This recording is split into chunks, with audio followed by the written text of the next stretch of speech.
tujuan dari kami mendirikan komunitas penjaga budaya Helong, yaitu salah satunya untuk melestarikan budaya leluhur kami, yaitu budaya Helong. Kurang lebih ada 1.300 jiwa yang diidentifikasikan sebagai komunitas Helong, suku Helong, atau orang Helong.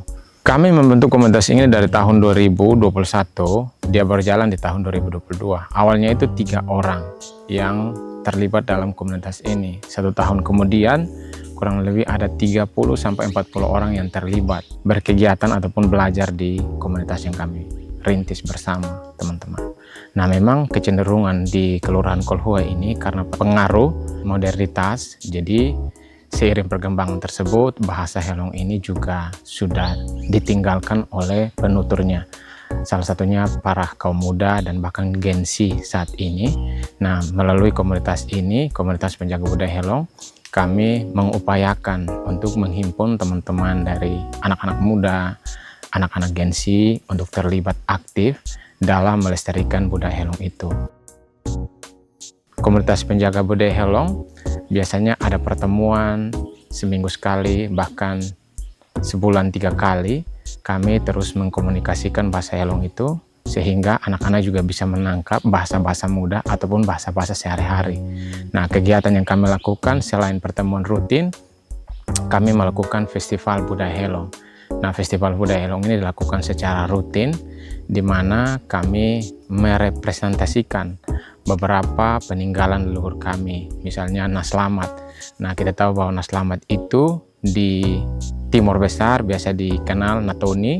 Au bahangatia o kalangatia bahin pekamo se ampeje wali kota kusilamo. Selain Naslamat juga kami mengajarkan anak-anak di komunitas ini dan di Taman Baca Ubaha untuk bisa berbahasa Helong. Nah, itu biasanya kami lakukan seminggu sekali. Kalau di komunitas Helong, khususnya di Kota Kupang, untuk pendokumentasian terkait dengan bahasa melalui kamus itu belum ada. Tetapi di Helong Pulo, di Helong Semau, sepengetahuan kami sudah ada kamus bahasa Helong. Nah, antara Helong Semau dan Helong Kolhua itu ada kesamaan bahasa, tetapi ada beberapa kata maupun logatnya yang berbeda.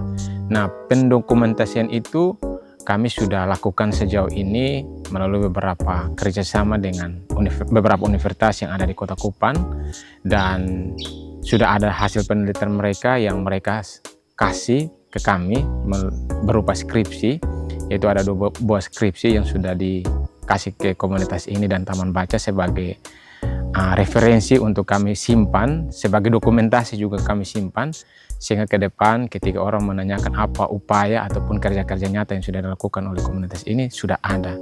Dan ada juga pendokumentasian dari teman-teman mahasiswa ilmu komunikasi dan sebagainya melalui video YouTube ataupun film dokumenter. Bahkan kemarin juga ada salah satu dosen mengambil disertasinya untuk penelitian di komunitas penjaga budaya Helong. Jadi dokumentasi-dokumentasi itu sudah ada, memberikan semacam hasil dokumentasi mereka kepada komunitas ini, sehingga kami juga bisa menyimpan, sehingga itu juga menjadi salah satu tanda bukti bahwa sudah ada bukti-bukti pelestarian yang kami lakukan melalui buku ataupun artikel seperti itu. Tantangan yang lain berkaitan dengan bahasa, memang tantangannya ada, itu kembali lagi ke setiap keluarga. Karena seperti saya, pengalaman ketika saya masih kecil, beranjak remaja, bahkan beranjak dewasa, ketika kami membahasakan bahasa Helong, orang tua dan bahkan sebagian keluarga mengatakan seperti di kalian jangan omong bahasa Helong, karena omong bahasa Helong nanti sekolah bodoh atau tidak tahu apa-apa. Jadi dengan sendirinya kami merasa, oh jangan omong bahasa Helong, harus omong bahasa Kupang ataupun bahasa Melayu Kupang ataupun bahasa Indonesia. Nah, dari bahasa-bahasa itu akhirnya kami juga tidak mau belajar bahasa Helong. Nah, itu salah satu tantangan menurut saya. Jadi sudah ada justice terhadap seorang anak, sehingga ketika dia bertumbuh seharusnya bahasa ibu yang terus dipraktekkan, tetapi karena bahasa seperti itu akhirnya dia merasa buat apa kita belajar bahasa Helong, toh nanti beta dianggap kuno, kampungan, ketinggalan zaman. Jadi dari komunitas ini kami berupaya untuk kembali mengangkat melestarikan budaya Helong.